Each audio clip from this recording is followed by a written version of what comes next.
Ang mabuting balita ng Panginoon ayon kay San Mateo. Noong panahong iyon, lumapit kay Jesus ang mga alagad ni Juan Bautista at ang wika, "Malimit kaming mag-ayuno, gayon din ang mga Pariseo. Bakit po hindi nag-aayuno ang inyong mga alagad?" Sumagot siya, "Maaari bang magdalamhati ang mga panauhin sa kasalan habang kasama nila ang lalaking ikinasal? Kapag wala na siya, saka pa lamang sila mag-aayuno." Ang mabuting balita ng Panginoon. Pinupuri ka namin, Panginoong Hesukristo. Kapag wala na siya, saka pa lamang sila mag-aayuno. Nag-aayuno ng ilang beses sa isang linggo ang mga Pariseo at ang mga alagad ni Juan. Pero bakit nga ba sila at tayo nag-aayuno? Ang pag-aayuno ay simbolo ng pagluluksa na nagpapakita ng pagpipigil sa sarili na tumutulong naman sa tao na mapadalisay ang kanyang puso.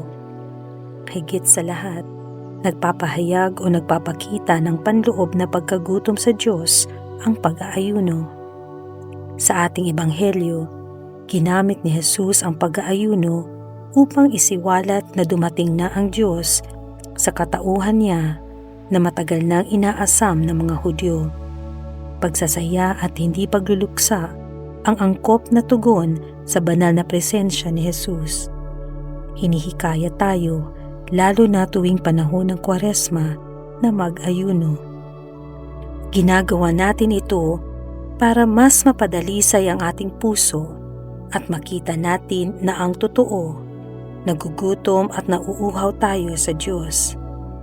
Ngunit darating ang panahon na hindi na natin kailangang mag-ayuno sapagkat kapiling na natin siya sa kanyang kaharian. Kaya habang nakikibaka tayo rito sa lupa, sikapin nating maging banal at isang paraan nito ay ang pag-aayuno.